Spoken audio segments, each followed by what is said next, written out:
Well, hello, hello, hello. How is everybody? You all look so lovely. Man, and don't you feel luxurious at the Wealthy Women Summit? So listen, I know you just took a break, but let's just do something real quick. Real quick, from where you're sitting, just stretch it out a little bit. Just feel luxurious, just feel it. Breathe it in. Yes. Stretch it out. Let's get ready to talk about financial confidence. Yes. Stretch it out. I try to stretch out every morning so that I can get those juices flowing, so that I can feel good, so I can feel my fullness. I try to follow that up with a little bit of exercise, but if nothing else, I stretch it out. Stretch it out. And a trick, just a quick tip, this is not what my presentation is about, but when you need to feel powerful, stretch it out and then stand up, put your hands on your hips, survey your kingdom. Yes. Feel powerful. We're going to talk about feeling powerful, though, in the context of financial empowerment. And, I heard a comment from Rachel in the last, can you hear me? Yes. I heard a comment from Rachel in the last session, but maybe since you're recording, I'll use this. And she said that wealth can be different things to different people, and that is very true. For some people, wealth is money. For some people, wealth is a huge family. For some people, wealth is having a yacht. But wealth means different things to different people. And so that's the first thing to level set. And then very quickly, shouting out my colleague, Sylvia Garcia. Sylvia actually does manage money. I know a little bit about money. I actually do a lot of coaching on money, but more around lifestyle. Sylvia actually manages money. She has money that she manages for people, and she, being a female, is one of the few in the city national security groups, and she typically at the annual leadership meeting is one of those colleagues, if not number one, number two in performance for the year across the country. Yes, I'm always happy to hang out with Sylvia. So let's slide one, financial confidence. Slide two, taking control of your money. Taking control of your money. What's your story? I want to tell you a little bit about my story and why I'm so passionate about confidence, why I'm so passionate about financial confidence, why I teach young people about money, about wealth all the time, because I don't want young people to have some of the experiences that I had in order to get here. But just let me tell you a little bit about my story. When I was growing up, I was incredibly shy. People cannot believe that now, but I was so shy. But I would get on a stage, I'd dance, sing, and act, but always in the background. I would never take the lead, never stand out front. I played all the sports, all of them. I was a very outgoing child, but I was afraid to speak up. And if there was a boy in the room, guaranteed I was not going to say a damn thing. I would only talk around my girlfriends. I was even a cheerleader. I was on the drill squad, but I wouldn't talk. And on away games, when we had to get on the bus with boys, I was just petrified. I wouldn't talk, and I felt like people could see my heart beating through my clothes. Have you ever felt like that? Like it's just beating so hard you just know that other people can see it. And that's how I felt growing up all the time. And to compound matters, I had to start wearing glasses in the 5th grade. Now, that's a long time ago. I'm an old chick. Long time ago, and they didn't have a bunch of fashionable glasses. They didn't have contact lenses for little kids.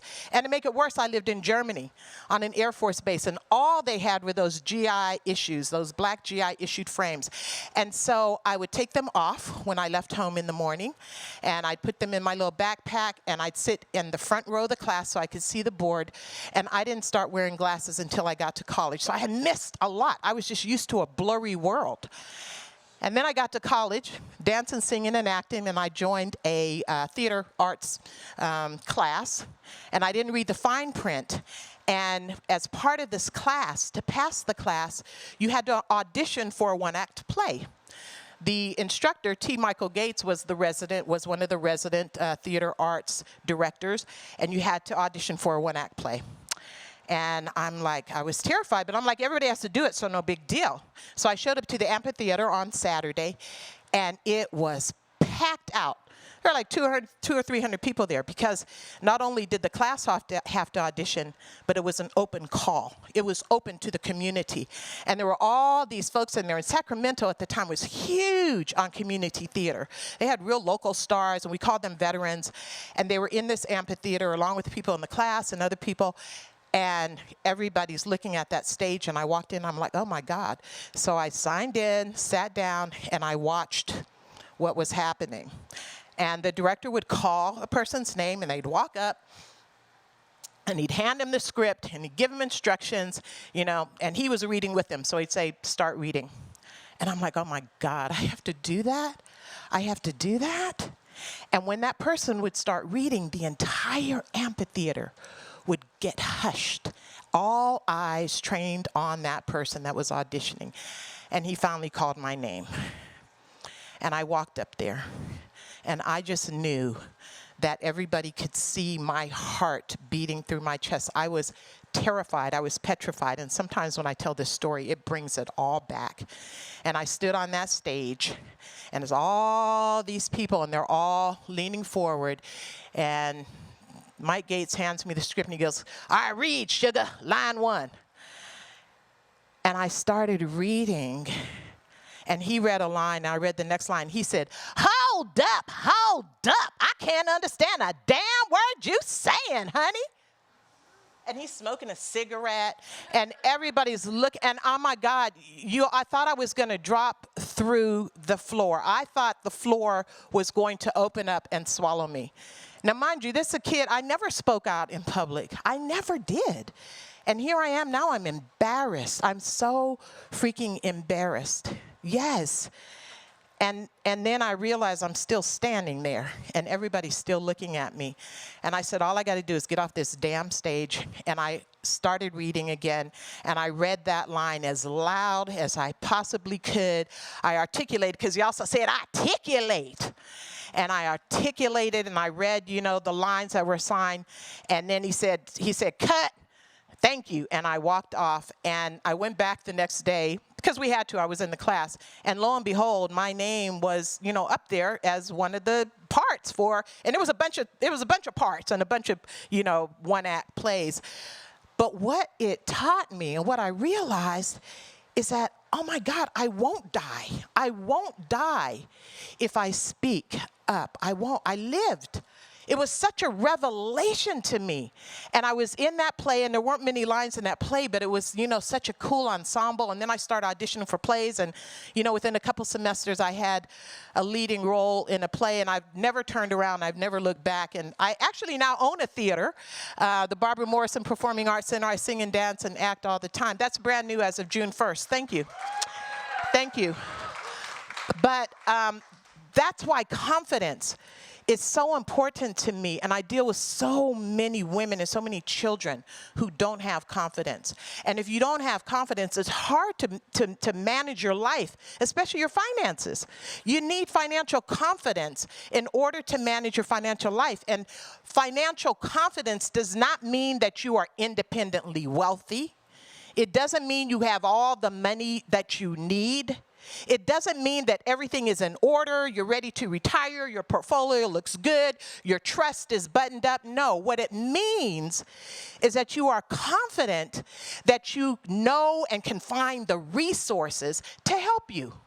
When I teach, I do a 12-week track with a Bill Duke's boot camp. It's all about filmmaking. But Bill Duke had to file bankruptcy late in life. He's a renowned director, producer, actor, and he had to file bankruptcy late in life. And so he wants to make sure none of his students ever have to do that. So the first hour and a half of his 12-week boot camp every Saturday is me teaching financial ed. And the first thing I do on day one is I ask the students, what do you want to know about money? Any and everything, name it, and we write it on the board. And I tell them, we're going to cover this in 12 weeks. Does it mean I know all the answers to that stuff? No, I don't. I don't. But I am confident that I can get the answers. I am confident that there are enough resources out there. I am confident that I know where to go. And that's what we're going to talk about today. So that you can be confident. Where do you go to get the resources? How do you build that business? Where is the access?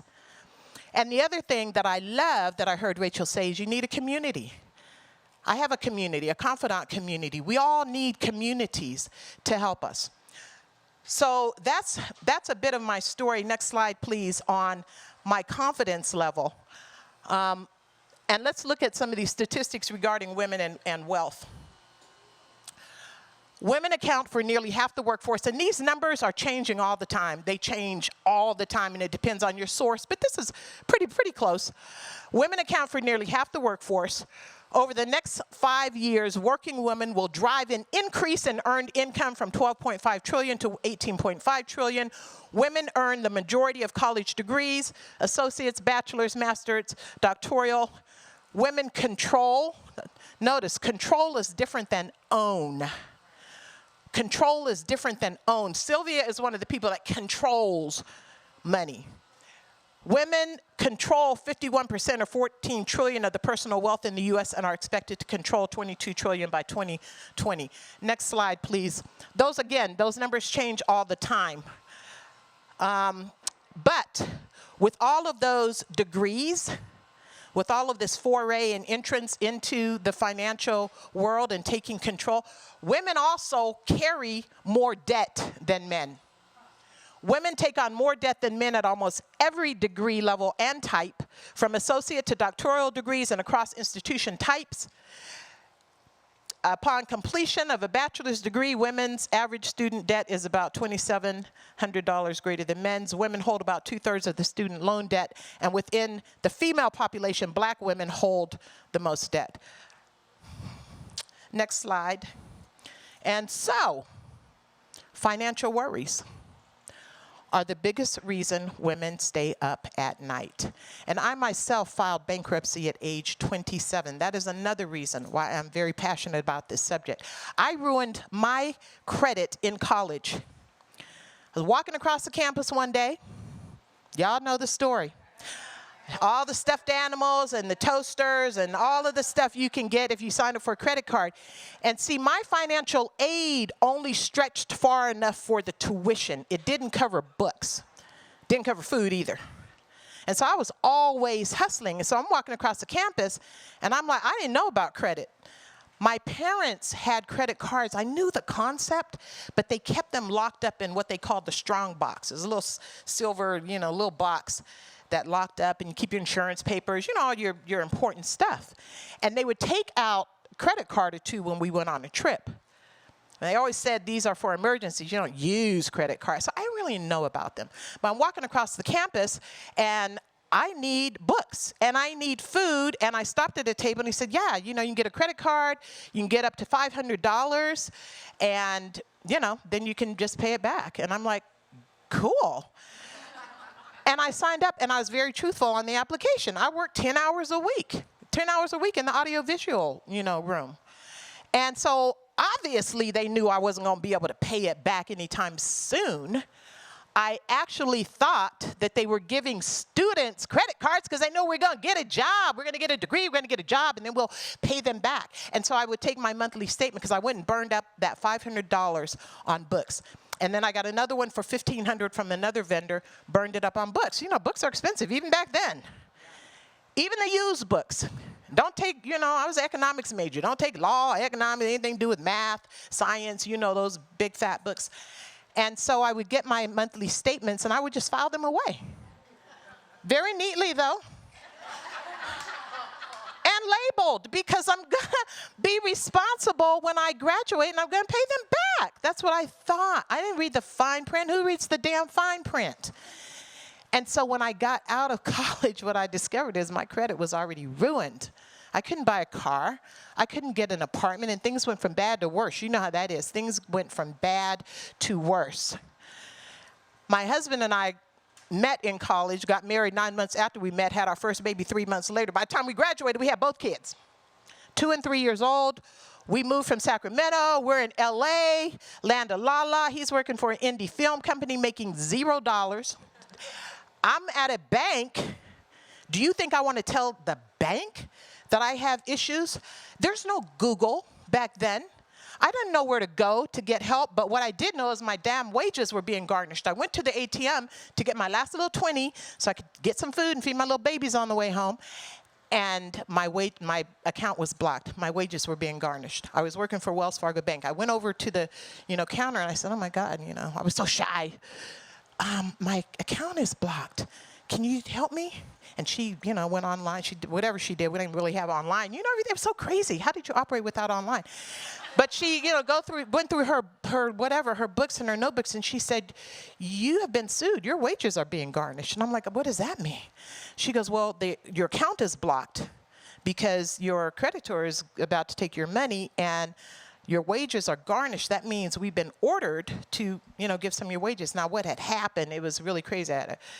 Somebody else had done something in my name is really what had happened. And I didn't get the notice that I was being sued. So I went to an attorney. He gave me all the advice, told me what was going on. He said, here's all your options.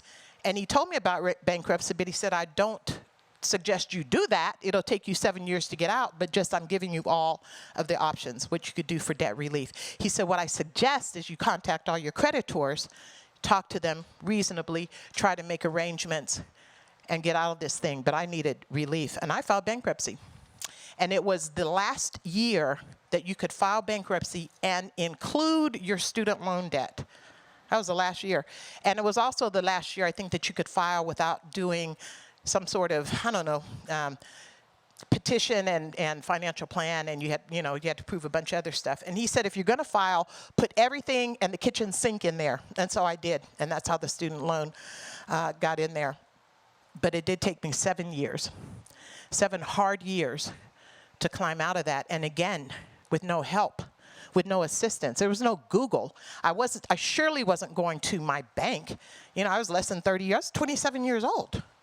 I wasn't going to go tell the bank I was in trouble financially. I thought I could get fired. I didn't know who to go to for help. And so I managed through. And I learned as much as I possibly could. But a couple of years later, I moved from Wells to B of A. I got my little AVP title. I got a little piece of stock. And back then, no, it wasn't electronic stock, y'all. It was a piece of paper. And I'm like, what the hell do I do with this piece of paper? My husband got out the phone book, Yellow Pages. He looked up stockbrokers. He said, we're going to go downtown on Saturday. So I found some stockbrokers that are open, and we're going to negotiate this stock. And I'm like, okay. And we got dressed up, put on our little suits. And the first place we went into was this big, formidable brokerage house. You walk in, it's all hushed and quiet and dark walls and wood paneling. And a guy, emerged from the shadows. And he's like, how can I help you? And, I showed him my little stock. I said, well, I don't really know what to do with this stock. And he, I don't know, I just felt like, it wasn't much, and I just felt like he didn't honor that. I felt horrible. I just felt like it wasn't enough. He wasn't very friendly. And I told my husband, let's go. And we went to the next place, same kind of experience. And I said, well, I'm ready to go home. And my husband, no, we're going to the next one. We're going to the next place. And we went in, and it happened to be Charles Schwab. And this guy came out. He goes, hey, what's going on, folks? How y'all doing today? I'm like, oh, my God, well, we got this stock. We don't really know what to do with it. Oh, come on in. Let's take a look at it. Let's see what we can do for you. And he was so friendly, and it just made me feel so good. And I said, that is the experience people need to have around their finances. People don't know about finances. Who teaches that in high school or even in college? You have to intentionally seek out that information. And it made me feel so damn good. And I always tell my high school and college kids, the way you choose a bank, because most banks have the same products and services. If one has it, the other one's going to get it so they can be competitive, right? But what makes the difference? In any organization, it's the people. And I always tell my young folks, as part of their homework over the 12 weeks, they have to go sit down inside 3 different bank brands and tell them, I'm a student, I'm trying to learn about banking. See how they make you feel. See how they make you feel. That is the bank for you. They need to honor your $1 and honor your $10 million. And so, again, that horrible experience of trying to figure out how to negotiate that stock informed my passion for making sure that nobody else has to feel that way. And you would think if you work for a bank, you know all about it, but you don't. I never worked in a branch. I never worked in a branch. I've been, I travel. I've worked in corporate diversity and I've worked in talent strategy. Currently, I manage multicultural strategies and business development. I've never worked in a branch. And so there's a lot of employees in a bank that also don't have this information. And so I'm very passionate, even in the capacity of my job. I hold financial education seminars in the bank and bring in subject matter experts to teach people. We need to know, y'all. We need to know. So, next slide. Financial traps.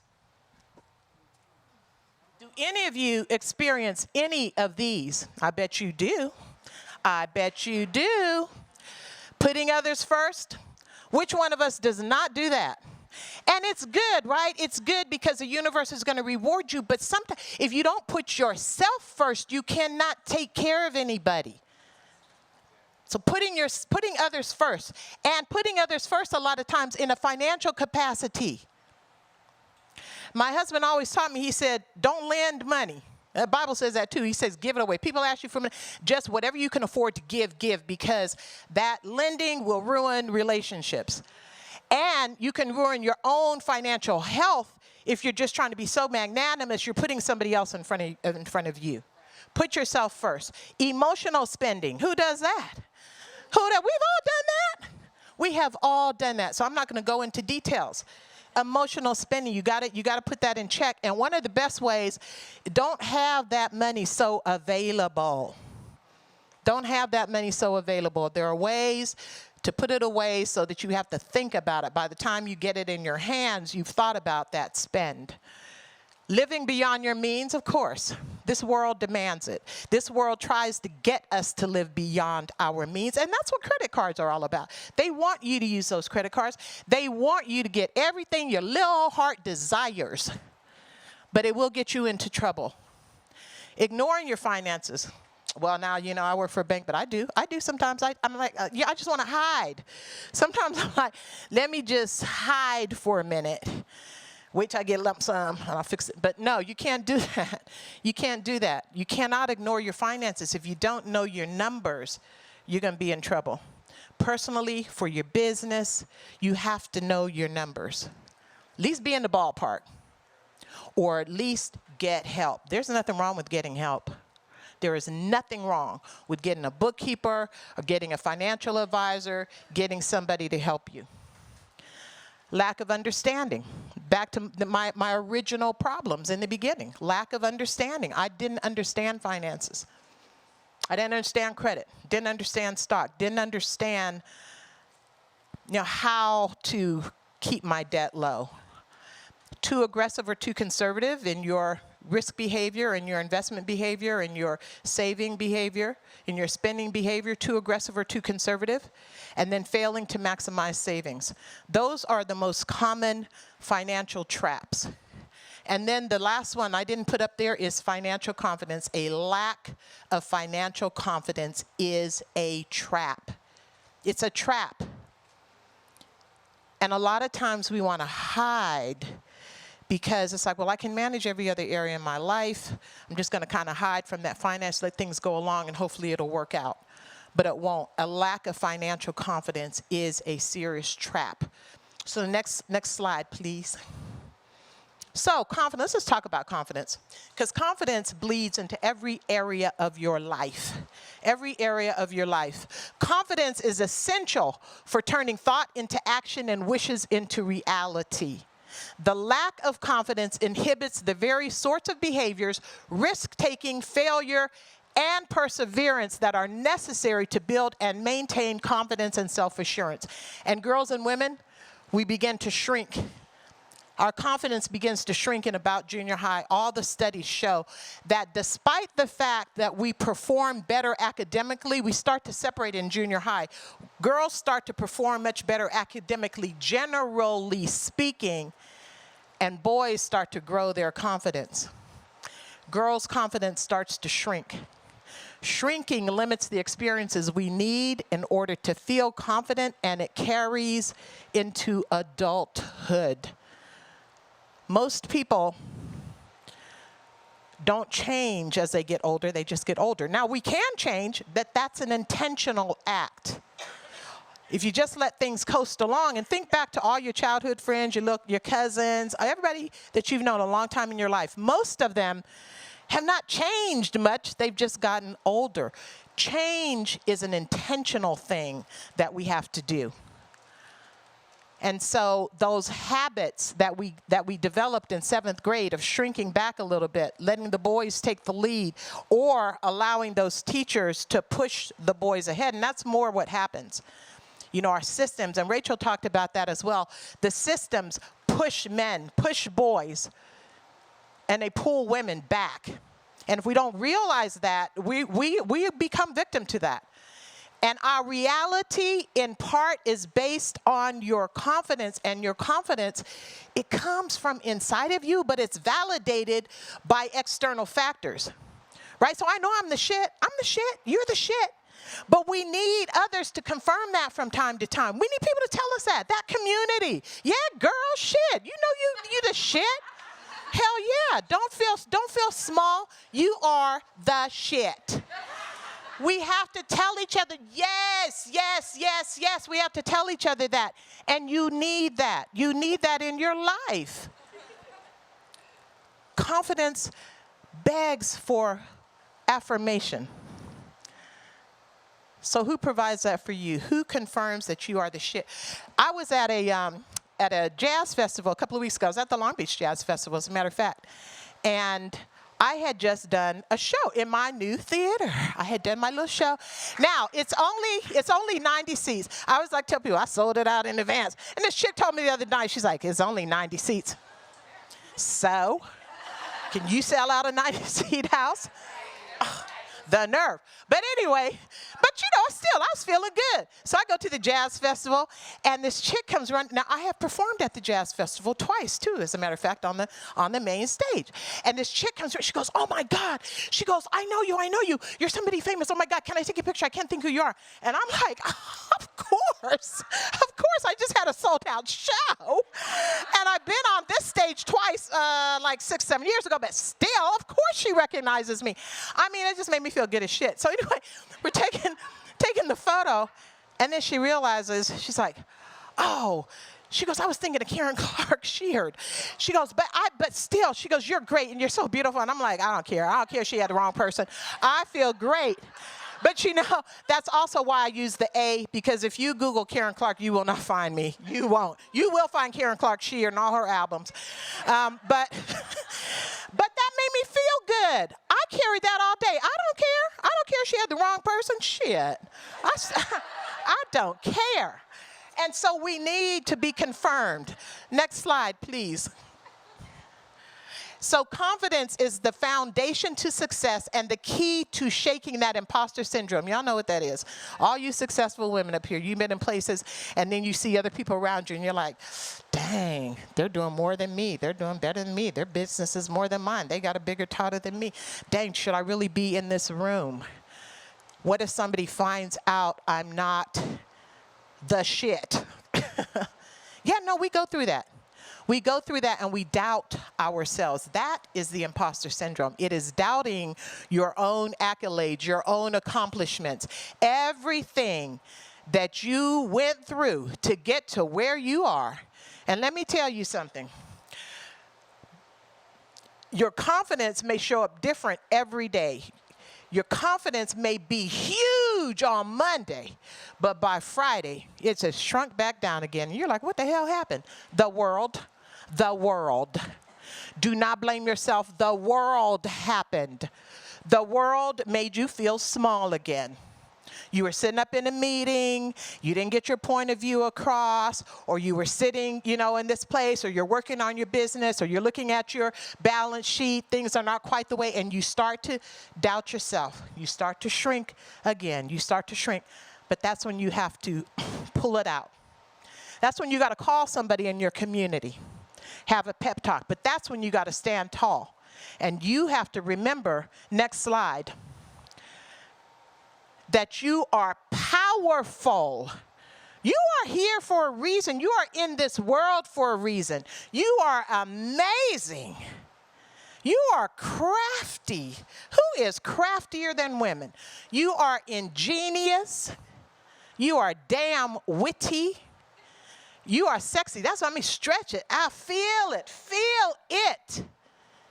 And the world, at least the world is validating that, women can show up now with all different types of shapes and sizes, right? Let's revel in that. It's about time. You're worthy. You are valuable. You are a woman. You are a woman. You have moved mountains to get where you are. You have. Don't discount that. Do not discount that.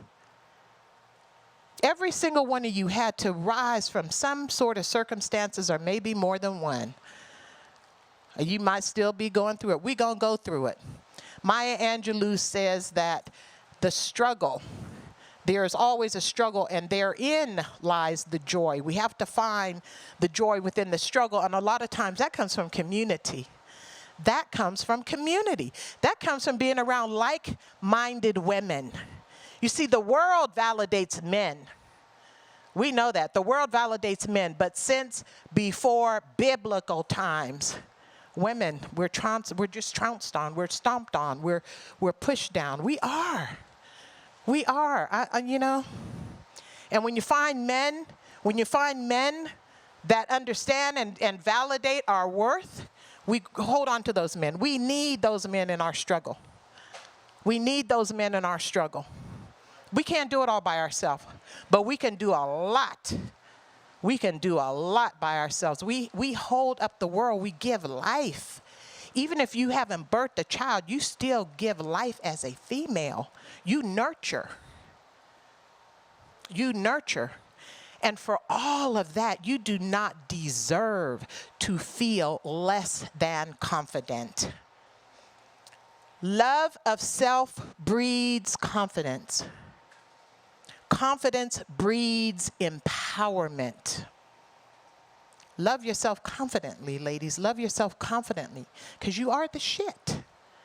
You are the shit. Next slide. You're not your corporate bio, your job resume, your volunteer profile. You are not the negative words you've heard in the past. When I was growing up, and I'm sure you heard sticks and stones may break my bones, but words will never hurt me. That is not true. That is not true. The wounds from sticks and stones will heal, but those words will stick with you sometimes for life. Words can cause trauma in people, and some of us are still struggling to fight that lack of confidence because of the words we heard when we were children.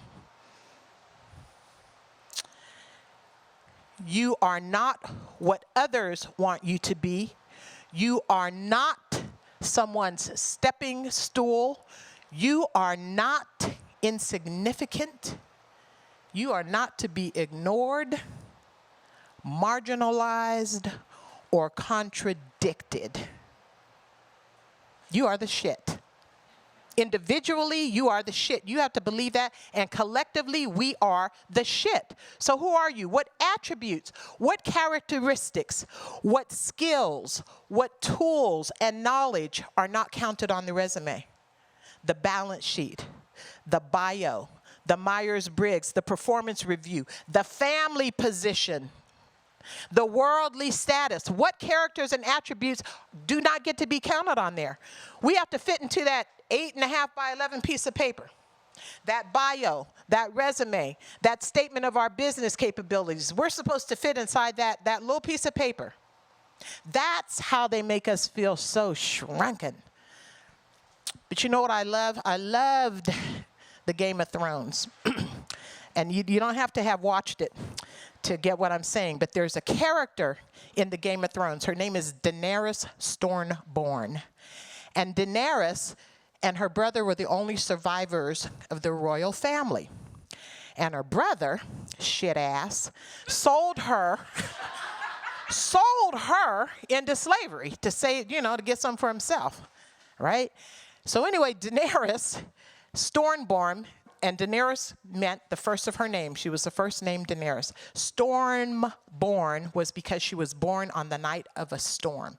Well, so she marries this king as a slave, wins him over. He dies, and back then in those times, you couldn't be a queen without a king, but she said, oh, hell no, I'm still going to be a queen.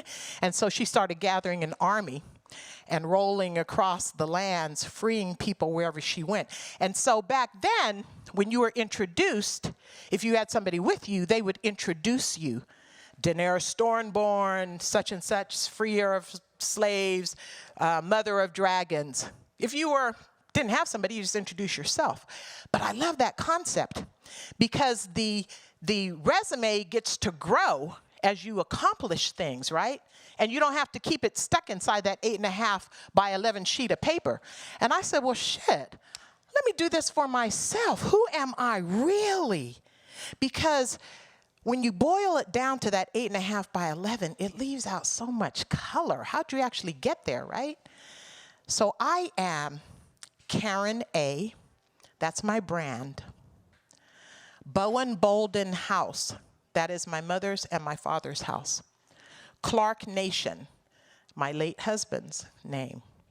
Giver of life, I birthed 2 children. Lover of lands, I'm a philanthropist. I try to do good for people. Leader of thoughts, I consider myself a thought leader. Producing artist, I'm an artist, I'm a singer-songwriter, I produce shows. Matriarch, I am now the matriarch of my family. All of the elder women have gone, and I'm the one. I'm the designated one. I am the matriarch. And I am a corporate queen. I consider myself very adept at navigating the corporate environment. So that's my name. That's who I am. And when I'm sitting in meetings and I start to feel shrunken and I start to feel less than because I'm the only woman at the table and I can't get my point of view across, or I'm the only black person in the room, can't get my point of view across, people are kind of looking like, that's a dumb idea. When I know it's brilliant. I know it's freaking brilliant. I know it. I don't need you to validate that point. But that's when I remember. I rise in my chair and I remember who I really am. I am TheKarenA, Bolden Bowen House, Clark Nation, giver of life, lover of lands, leader of thoughts, producing artist, and corporate queen. Thank you. Thank you. Last slide. Thank you so much. I think we have one more slide. Thank you so much. So preparing for life's challenges, where are you? Next slide. How do you become financially confident? Since confidence is grown and maintained by having experiences, taking risks, winning and failing, it is important to be proactive and create the experiences you need to become savvy and thus more confident.